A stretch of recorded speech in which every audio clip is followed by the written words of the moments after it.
கணேசன் குரல் சொந்தங்கள் அனைவருக்கும் இனிய வணக்கங்கள். இன்றும் பல முக்கியமான செய்திகளுடன் வந்திருக்கின்றோம் உரையாடுவதற்காக.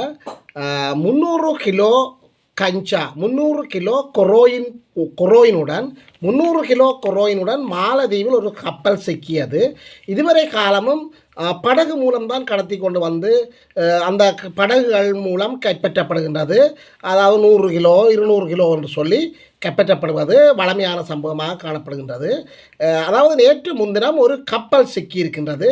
அதாவது மாலைதீவு போலீசாரால் அந்த கப்பல் காவல்துறையினரால் கரையோர பாதுகாப்பு வழங்குகின்ற மாலைதீவு போலீசாரால் அந்த கப்பல் மடக்கப்பட்டிருக்கின்றது. இதில் பலர் பிரயாணம் செய்ததாகவும் அவர்களும் கைது செய்யப்பட்டிருக்கிறதாக கூறப்படுகின்றது. பல மில்லியன் ரூபா பெறுமதியான கொரோயினுடன் இந்த மாலத்தீவுக்கு சென்ற அந்த கப்பல் மாலத்தீவு போலீசாரால் கைது செய்யப்பட்டிருக்கிறார்கள். எனவே இது மிகவும் மோசமான சர்வதேச மாபியாக்களுடன் தொடர்புடையதாகவும் இது இந்திய பெருங்கடல் வழியாக பயணித்ததாகவும் கூறப்படுகின்றது. மேலதிக விசாரணைகள் நடைபெற்றுக் கொண்டிருக்கின்றது. இலங்கையிலிருந்து மாலத்தீவுக்கு சென்று கொண்டிருக்கின்றார்கள் விசாரணை பிரிவினர். இலங்கையை சேர்ந்தவர்கள் தான் அந்த கப்பலில் அந்த கைப்பற்றப்பட்ட கப்பலில் இலங்கையை சேர்ந்த மாபியாக்கள் இருப்பதாக செய்திகள் வெளியாகியிருக்கிறது. இது சம்பந்தமான விரிவான செய்திகளை நாங்கள் பார்க்க போகின்றோம். 300 கிலோகிராம் கொரோயின் மற்றும் படிக மொத்தம் போட்டமைன் உள்ளிட்ட ஏராளமான போதைப் பொருட்களுடன் இலங்கை மீன்பிடி கப்பல் ஒன்றை மாலத்தீவு போலீசார் கைது செய்திருக்கின்றார்கள். எனவே இலங்கை மற்றும் மாலத்தீவு போலீசார்களுக்கு இடையிலான புரிந்துணர்வு ஒப்பந்தங்களினுடைய அடிப்படையில் இருதரப்புகளும் சேர்ந்து போதைப் பொருளுக்கு எதிரான நடவடிக்கைகளின் ஒரு மையமாகத்தான் இந்த நடவடிக்கை பார்க்கப்படுகின்றது. எனவே இது சம்பந்தமாக இலங்கை கடற்படையினரால் பகிர்ந்து கொள்ளப்பட்ட உளவு தகவல்களுக்கு அமைவாகத்தான் இந்த மாலத்தீவு போலீசார் இந்த கப்பலை கைப்பற்றியிருப்பதாக செய்திகள் வெளியாகியிருக்கின்றது. மாலத்தீவு கடலோர காவல்படையினர் தடுத்து நிறுத்தியதாக கூறப்படுகின்ற இந்த கப்பல் இரு நாடுகளுக்கும் இடையில் சமீபத்திய மாதங்களில் நடைபெற்ற மிகப்பெரிய கூட்டு கடல்சார் போதைப்பொருள் பறிமுதல் நடவடிக்கையினுடைய ஒன்றாக கருதப்படுகின்றது. சந்தேக நபர்களும் கப்பலும் கைது செய்யப்பட்டதை உறுதிப்படுத்தியுள்ள மாலத்தீவு போலீசார் போதைப்பொருள் எங்கிருந்து வந்தது, யார் கடத்தியது என்கின்ற தகவல்களை மேற்கொண்டு விசாரித்து வருவதாகவும் இந்திய பெருங்கடல் போக்குவரத்து பாதையாக பயன்படுத்தப்படுகின்ற இந்திய பெருங்கடலை போக்குவரத்து பாதையாக பயன்படுத்தி பல சர்வதேச மாபியாக்கள், அதாவது போதை வர்த்தக மாபியாக்களின் ஒரு நடவடிக்கையாகத்தான் இந்த நடவடிக்கை இருக்கும் என்று சொல்லி மாலத்தீவு போலீசார் தற்போது விசாரணைகளை மேற்கொண்டு வருகின்றார்கள். கடல் வழியாக தப்பிச் செல்கின்றன பாதாள உலக குழுக்கள், கடல் வழியாக, அதாவது யாழ்ப்பாண கடல் வழியாக தப்பிச் செல்கின்றன என்கின்ற சந்தேகங்கள் தற்போது புலனாய்வு பிரிவினருக்கு எச்சரிக்கை விடுக்கப்பட்டிருக்கின்றது. எனவே புலனாய்வு பிரிவினர் தற்போது யாழ்ப்பாணத்தில் தான் குறியாக இருக்கின்றார்கள்.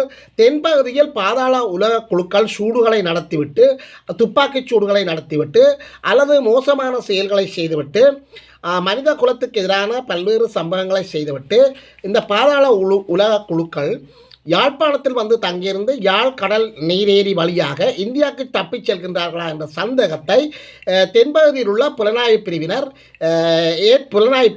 ஏற்படுத்தி இருக்கின்றார்கள். தென்பகுதியில் உள்ள பாதாள குழுவினர் யாழ் குடாநாட்டு வழியாக இந்தியாவுக்கு தப்பிச் செல்வதாக புலனாய்வுத்துறை எச்சரிக்கை விடுத்திருக்கின்றது. தற்போது அனுரானுடைய அரசாங்கம் எடுத்து வருகின்ற இந்த போதைப் பொருள் மற்றும் பாதாள உலக குழுக்களுக்கு எதிரான நடவடிக்கைகளினுடைய விரிவாக்கமாகத்தான் இந்த செயற்பாடுகள் காணப்படுகின்றது. அதாவது தென்பகுதியில் தமக்கிடையிலே கருத்து முரண்பாடுகள் மற்றும் காட்டி கொடுப்புகளிலிருந்து தப்பித்துக் கொள்வதற்காக இந்த மாபியா குழுக்கள், அதாவது போதை வர்த்தகத்தில் ஈடுபடுபவர்கள் மற்றும் பாதாள உலக குழுவினர் ஒருவரை ஒருவர் சுட்டுவிட்டு தென்பகுதியிலிருந்து யாழ்ப்பாணத்தில் வந்து தங்கி நின்று யாழ்ப்பாணத்தில் இருந்து கடல் வழியாக இந்தியாவுக்கு தப்பிச் செல்கின்றார்களா? இவ்வாறான சம்பவங்கள் தான் அண்மையில் கைது செய்யப்பட்ட நேபாள நாட்டில் கைது செய்யப்பட்ட இசாரா சிப்பந்தியும் செய்திருக்கின்றார். இசாரா சிப்பந்தி கனேமுல்ல சஞ்சீவ என்பவர்களுடைய படுகொலையின் பின்னர் தென்பகுதியிலிருந்து யாழ்ப்பாணத்துக்கு வந்து தப்பி யாழ்ப்பாணத்திலிருந்து படகு மூலம் இந்தியாவுக்கு சென்று அங்கிருந்து நேபாளத்துக்கு தப்பி சென்றிருக்கின்றார். எனவே இவற்றை எல்லாம் பார்க்கின்ற போது தென்பகுதியில் பல்வேறு குற்றச்செயல்களை செய்துவிட்டு அங்கிருந்து மாபியாக்களும் மற்றும் போதை வஸ்து கும்பல்களும் அடுத்த பாதாள உலக குழுவினரும் யாழ்ப்பாணத்துக்கு தப்பிச் செல்கின்றார்கள் என்ற சந்தேகத்தை தற்போது தென்பகுதி புலனாய்வு பிரிவுக்கு ஏற்படுத்தியிருக்கின்றது. எனவே யாழ்ப்பாணம் அவர்களுடைய பாதுகாப்பான ஒரு இடமாக காணப்படுகிறதா என்று சொல்லி சந்தேகம் ஏற்படுத்தப்படுகின்றது. மேலும் இவர்கள் தென்பகுதியில் உள்ள விமான நிலையங்களின் ஊடாக செல்வதற்கு அங்கு கடுமையான பாதுகாப்பு நடவடிக்கைகளை பாதுகாப்பு தரப்பினர் முடுக்கிவிட்டிருப்பதால் அந்த கட்டுநாயக்க விமான நிலையத்தின் ஊடாகவோ அல்லது ஏனைய விமான நிலையங்களின் ஊடாகவோ அவர்கள் வெளிநாடுகளுக்கு தப்பிச் செல்ல முடியாத சூழ்நிலை காரணமாக தென்பகுதியில் பல்வேறு குற்றச்செயல்களை செய்துவிட்டு அன்று இரவோ அல்லது அடுத்த சில நிமிடங்களிலோ அல்லது சில நாட்களுக்கு பிறகோ யாழ்ப்பாணத்தில் வந்து தங்கி நின்று அங்கு தங்களுடைய பாதுகாப்பு நடவடிக்கைகளை மேற்கொண்டு விட்டு கடல் வழியாக தப்பிச் செல்கின்றார்கள் என்று சொல்லி தென்பகுதி புலனாய்வு பிரிவினர் எச்சரிக்கை விடுத்திருக்கின்றார்கள். எனவே இதன் பின்னணியில் வடபகுதிக்கான கடற்படையினர் மற்றும் புலனாய்வு நடவடிக்கைகளை தற்போது துரிதப்படுத்தி இருக்கின்றார்கள். கடலில் ரோந்து நடவடிக்கைகளை அதிகரித்திருப்பதாகவும் செய்திகள் வெளியாகி இருக்கின்றன. தெற்கில் அண்மைய ஒரு சில நாட்களுக்கு முன்னர் துப்பாக்கிச் சூட்டை நடத்திவிட்டு வடக்கில் தப்பி வந்திருக்கின்றார்களா? அதாவது தெற்கில் நடத்திய துப்பாக்கிச் சூட்டில் சம்பந்தப்பட்ட காரை போன்ற ஒரு காரில் பலர் வடபகுதியில் மானிப்பாயில் வைத்து கைது செய்யப்பட்டிருக்கிறார்கள். இவர்கள் மீது விசாரணை மேற்கொண்ட யாழ்ப்பாண போலீசார் இவர்கள் மீது விசாரணை மேற்கொண்ட போது ஆரம்பகட்ட விசாரணைகளில் இவர்கள் அந்த கார் ஒன்றை தென்பகுதியில் உள்ள கார் ஒன்றை வாடகைக்கு அமர்த்தி தாங்கள் சுற்றுலாக்கு வந்ததாக கூறுகின்றார்கள். இவ்வாறு வந்த மூவர் நேற்று 8ஆம் தேதி மானிப்பாயில் வைத்து கைது செய்யப்பட்டிருக்கின்றார்கள். தற்போது இவர்களை விசாரிப்பதற்காக தென்பகுதியிலிருந்து விசேட புலனாய்வு பிரிவினர் யாழ்ப்பாணம் நோக்கி விரைந்து கொண்டிருக்கின்றார்கள். கொழும்பு கொட்டாஞ்சேனையில் ஒரு துப்பாக்கிச்சூடு நடத்தி இருக்கின்றார்கள். அந்த துப்பாக்கிச்சூட்டுக்கு பயன்படுத்தப்பட்ட அந்த காரையொத்த கார் தான் தற்போது மானிப்பாயில் யாழ்ப்பாண போலீசாரால் கைப்பற்றப்பட்டிருக்கின்றது. அந்த காரில் மூவர் அடங்கிய குழுக்கள் பயணித்திருக்கின்ற இந்த நிலையில் தற்போது விசாரணைகளுக்காக யாழ்ப்பாணம் போலீஸ் நிலையத்தில் அந்த 3 பேரும் தடுத்து வைக்கப்பட்டிருக்கின்றார்கள். கொட்டாஞ்சேனை அதாவது கொழும்பு கொட்டாஞ்சேனை பகுதியில் நேற்று முன்தினம் நடந்த துப்பாக்கிச் சூட்டில் பூகுடு கண்ணா என்கின்ற ஒரு பாதாள உலக குழுவை சேர்ந்த சகாவான இன்னொருவர் கொல்லப்பட்டிருக்கின்றார். இந்த பூகுடு கண்ணா என்பவர் தென்பகுதியில் மிக மோசமான பாதாள உலக குழுக்களை வைத்து வழிநடத்துகின்றவர் என்று சொல்லி புலனாய்வு பிரிவினர் தெரிவிக்கின்றார்கள். இந்த சம்பவத்திற்கு தொடர்புடைய ஒரு காரை போன்ற அந்த காரை ஒத்த ஒரு கார் தான் நேற்று முன்தினம் மானிப்பாயில் வைத்து யாழ்ப்பாணம் போலீசாரால் கைப்பற்றப்பட்டிருக்கின்றது. எனவே இந்த ஆரம்பகட்ட விசாரணையில் அந்த காருக்குள் இருந்த 3 பேரும் யார் யார் என்று பார்க்கின்ற போது ஒரு தமிழ் பொன் மற்றும் இன்னொரு தமிழ் ஆண்மகன் என்று சொல்லியும் இன்னொருவர் தென்பகுதியைச் சேர்ந்த சிங்களவர் என்று சொல்லியும் கூறப்படுகின்றது. எனவே இவர்கள் மீது சந்தேகம் கொண்ட போலீசார் ஆரம்பகட்ட விசாரணையில் இவர்கள் கூறிய கருத்து என்னென்று சொன்னால் தென்பகுதியில் உள்ள கார் ஒன்றை தாங்கள் வாடகைக்கு அமர்த்தி யாழ்ப்பாணத்தில் உள்ள முக்கியமான சுற்றுலா தலங்களை சுற்றுலாவுக்காக வந்ததாகவும் சுற்றுலா தலங்களை பார்வையிடுவதற்காக வந்ததாகவும் ஆரம்பகட்ட விசாரணைகளின் போது குறிப்பிட்டிருக்கிறார்கள். இதன்போது சந்தேகமடைந்த போலீசார் இவர்களை கைது செய்து யாழ்ப்பாணம் போலீஸ் நிலையத்தில் தடுத்து வைத்திருக்கின்றார்கள். இவர்களை விசாரிப்பதற்காக சிறப்பு புலனாய்வு பிரிவினர் கொழும்பிலிருந்து யாழ்ப்பாணம் நோக்கி தற்போது விரைந்து கொண்டிருக்கின்றார்கள். மனைவியை பார்ப்பதற்காக யாழ்ப்பாணத்திலிருந்து இந்தியா சென்ற ஒரு யாழ்ப்பாண வாசி இந்திய போலீசாரால் கைது செய்யப்பட்டிருக்கிறார்கள். கடந்த யுத்த கால பகுதியில் போது 85 90களின் போது ஒரு இளங்குடும்பஸ்தரை சேர்ந்த அந்த மனைவி ஏதோ ஒரு வழியில் இந்தியாவுக்கு தப்பிச் சென்றிருக்கின்றார். இதன் பின்னர் நீண்ட காலமாக தன்னுடைய மனைவியினுடன் தொடர்புகளை கொள்ள முடியாத நிலையில் தவித்த அந்த கணவர் தற்போது கடல் வழியாக சட்டவிரோதமான முறையில் இந்தியாவுக்கு தப்பிச் சென்று இந்தியாவில் இருந்து வேதாரண்யம் ஊடாக அந்த அந்த மனைவி தப்பியிருந்த மண்டப முகாமில் அந்த மனைவியை சந்தித்ததாகவும் இதன் காரணமாக இந்தியாவினுடைய கியூ பிரிவு அந்த புலனாய்வு பிரிவு போலீஸாருக்கு இந்த தகவல்கள் எவ்வாறோ எட்டி இருக்கின்றது.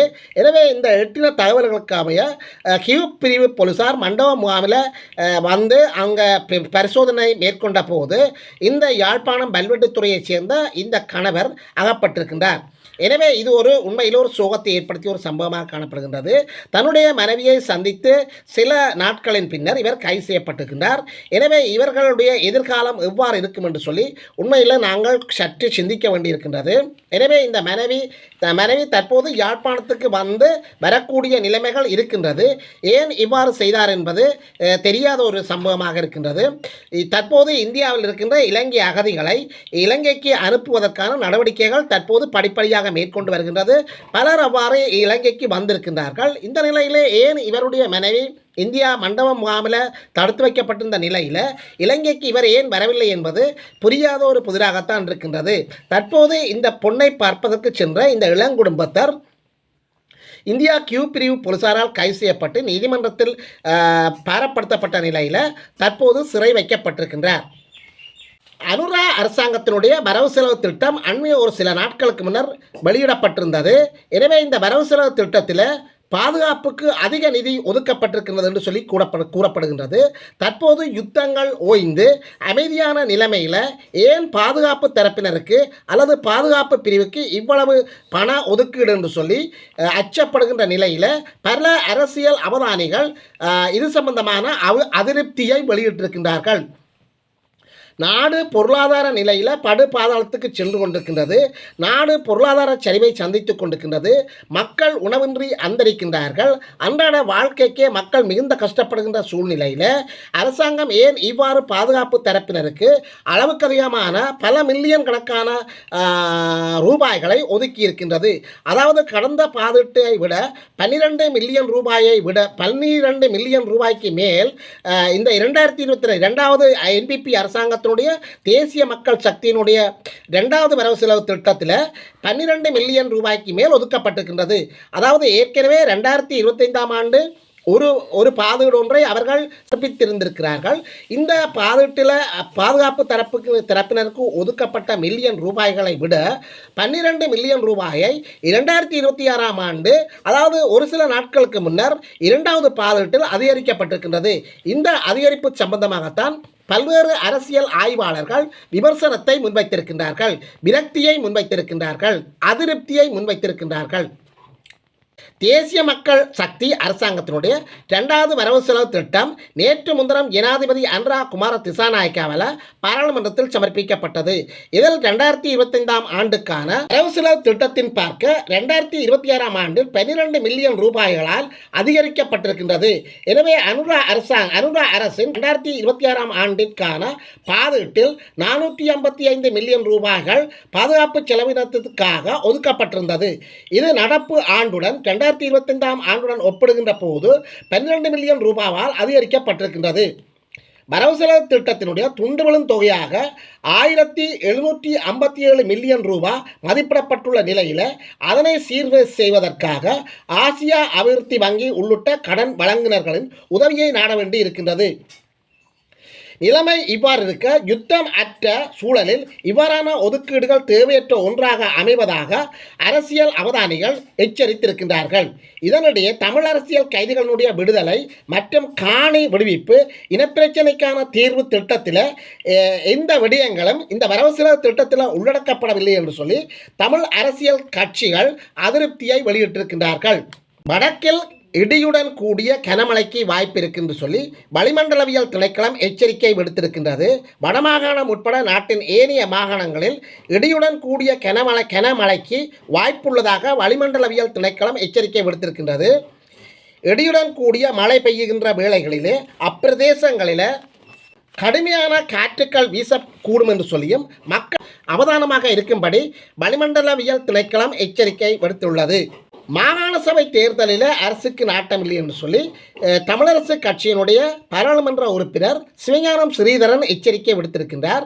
சிவஞானம் ஸ்ரீதரன் விடுத்துள்ள எச்சரிக்கையில் மாகாண சபை தேர்தல் குறித்து தேசிய மக்கள் அரசாங்கத்திடம் ஒரு உறுதியான நிலைப்பாடு இல்லை என்று சொல்லியும் தமிழரசு கட்சியினுடைய நாடாளுமன்ற உறுப்பினர் சிவஞானம் ஸ்ரீதரன் தெரிவித்திருக்கின்றார்.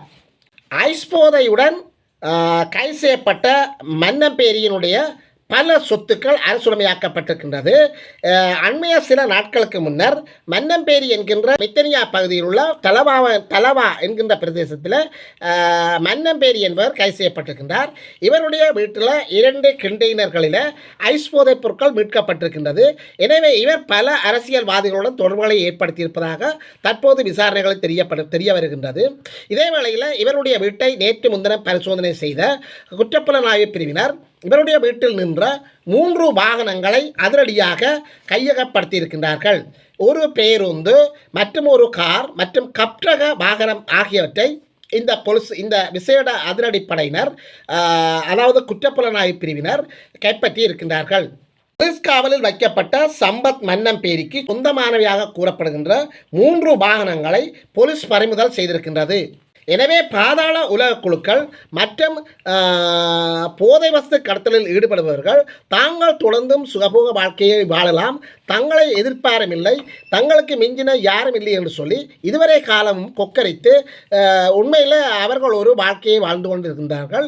எனவே இவர்களுடைய வாழ்க்கையில் தற்போது மண் தூவப்பட்டிருக்கின்றது. இவர்களுக்கு வல்லவனுக்கு வல்லவன் மையகத்தில் இருப்பான் என்று சொல்லி கூறப்படுகின்றது. இதுவரை காலமும் இருந்த அரசாங்கங்களை விட தற்போதைய அனுர அரசாங்கம் மிகவும் கடுமையான நடவடிக்கைகளை எடுக்கும் என்று சொல்லி இவர்கள் சிறிதளவும் எதிர்பார்க்கவில்லை. எனவே 2 கண்டெய்னர்களின் இந்த மன்னம்பேரிக்கு சொந்தமான அந்த மித்தினியா என்ற பகுதியில் தலவா என்கின்ற அந்த பிரதேசத்தில் இந்த 2 கண்டெய்னர்களில் இவர் துணிந்து இவ்வாறு போதைப் பொருட்களை வைத்திருக்கின்றார் என்று சொன்னால் மிகப்பெரிய அரசியல்வாதிகளுடைய செல்வாக்கு இவருக்கு இல்லாமல் இவ்வாறான காரியங்களில் இறங்க மாட்டார். எனவே இந்த நாட்டில் இனி வருகின்ற எந்த ஒரு போதைப் பொருள் கடத்தல்காரனுக்கும் அல்லது பாதாள குழுக்களுக்கும் ஒரு சவாலாக ஒரு சம்பவமாக இந்த அனுராகுமார திசாநாயக்கா இருப்பார் என்று சொன்னால் அது எந்தவித மாற்று கருத்துக்கும் இடமில்லை. மேலும் அர்ச்சுனா ராமநாதன் அவர்கள் நேற்று முன்தினம் பாராளுமன்றத்தில் ஒரு அதிர்ச்சியை ஏற்படுத்தி இருக்கின்றார். பாராளுமன்றத்தை அதிர வைத்திருக்கின்றார். பாராளுமன்றத்தில் உரிய வைத்திருக்கின்ற கருத்துக்களை கூறியிருக்கிறார். அனுராகுமார திசாநாயக்கா அண்மையில் ஒரு சில தினங்களுக்கு முன்னர் கொண்டு வரப்பட்ட வரவு செலவு திட்டத்தில் பல நன்மைகள் இருந்த போதும் பல தீமைகள் இருப்பதாக அவர் சுட்டிக்காட்டியிருக்கிறார். எனவே வெளிநாட்டு பிரஜைகளுடைய வருகைக்காக இந்த அனுராகுமார திசாநாயக்க பச்சை கொடி காட்டியிருக்கின்றார். நீங்கள் அவ்வாறு வருவதற்காக அவர்களுக்கு விசாக்களை வழங்குங்கள், அவர்களே எமது வடக்கு கிழக்கு தாயகத்தை கட்டி எழுப்புவார்கள், நீங்கள் எந்தவித பிச்சையும் போட வேண்டாம், உங்கள் பிச்சைகளை கொண்டு போய் எங்கேயாவது போடுங்கள் என்று சொல்லி அர்ச்சுனா ராமநாதன் அவர்கள் மிகவும் உணர்ச்சி வசப்பட்டு மிகவும் துணிச்சலாக பல்வேறு கருத்துக்களை கூறியிருக்கின்றார்.